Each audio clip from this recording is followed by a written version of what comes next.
Тағы да сіздерге керемет қуаныш жаңалық, мен айтайын деп ұмытып кетіппін. Біз 35-ші ағым тарихта осы шындығымен сардарларымен, жүзбасарлардың береке бірлігімен 100% бәрінің сала таңдай алғандықтарымен жетті.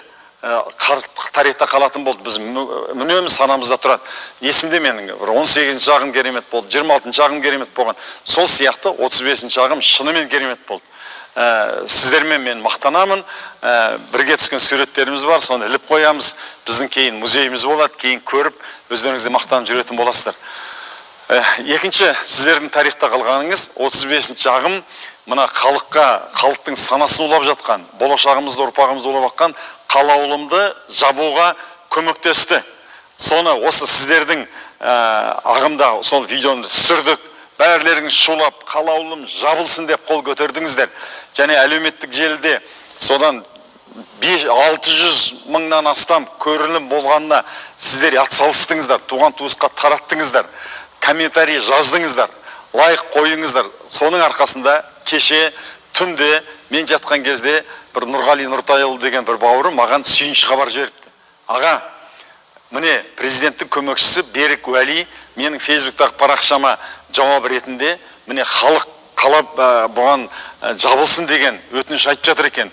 Халық наразылық білдіріп жатыр екен. Соны президентке жеткіздік, сондықтан қалаулым жабылатын болды деп кеше жауап берді.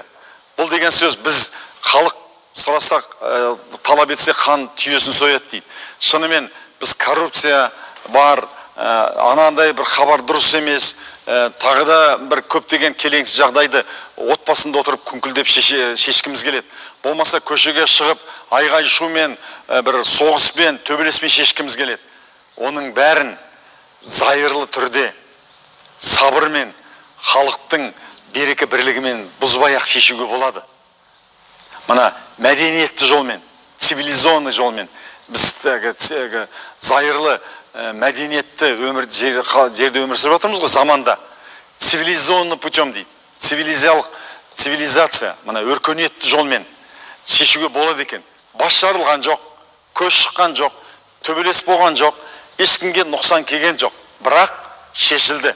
Табандылықтың арқасында, береке бірліктің арқасында. Сондықтан 35-ші ағымға мен үлкен алғысымды білдіріп, осы жеңісімізбен құттықтағым келеді. Бәрлеріңіз бір видео қол соғып қояйық, жақсы ма? Жақсы, керемет. Енді дәл осындай үлкен шараларды біз жасайтын боламыз. Халыққа керек шараларды президенттің құлағына жеткізіп, ел боп, жұрт боп, біз көппіз. Біз ниетіміз дұрыс. Біз бейбіт жолмен, мәдениетті, өркениетті жолмен бәрін шешудің мүмкін екенін халыққа көрсеттік. Біз өткен ағымда лотереяны жапқызған болатынбыз. Өткен ағымда. Оны да біз осында 200 мыңдай көрсетілім болып, шулағаннан кейін парламенттің құлағына жеткізіп, оны жапқыздық. Енді мынандай бір кереметтей сұмдық ұлтымызды улап жатқан хабарды жапқыздық. Дәл осындай тағы да елдің жүрегін қобалжып жатқан қандай үлкен мәселелер бар, соны жапқызып, ал керек заңдарды халыққа қабылдатқызып, халыққа керек бір қаулыларды, шараларды жасатуға бейбіт жолмен, мәдениетті жолмен. Біз халық қазақ деген жай жатқан еліміз, ешкімге соқтық. Біз қазақ деген мал баққан еліміз, ешкімге соқтықпай жай жатқан еліміз.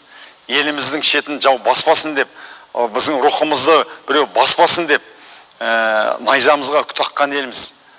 Сондықтан біз жай жатқан бейбіт еліміз. Бізге көтеріліс, айғай-шу, төңкеріліс керек жоқ. Берекелі болса ел, жағасы жайлы ол бір көл. Берекесі болмаса, жеңі құрсын, көлі құрсын, ол бір шөл дейді Абай атамыз. Берекеден қашырып алмау керек. Берекені қашыру, көшеге шығу, айғай-шу жасау, оның бәрі жеңіл. Кез келген нәрсені сындыру жеңіл, үйді өртеп жіберу үшін бір шырпы керек. Ал тұрғызу үшін қаншама еңбек керек. Бір адамды туғызып жеткізу үшін қаншама 9 ай анасы көтереді, оны жетілдіру керек. Ал оны пышақ салып алып, мылтықпен тарс еткізіп атып өлтіріп тастауға болады. Сондықтан біз қиратушы күш емеспіз, біз жасампаз күшпіз. Соны дәлелдедік. Алла қаласа біздің санымыз артады. Біз әлі ғылым, білім жолына түсіп, алашын жолына түсіп, сіздермен үлкен нәрселер жасайтын боламыз.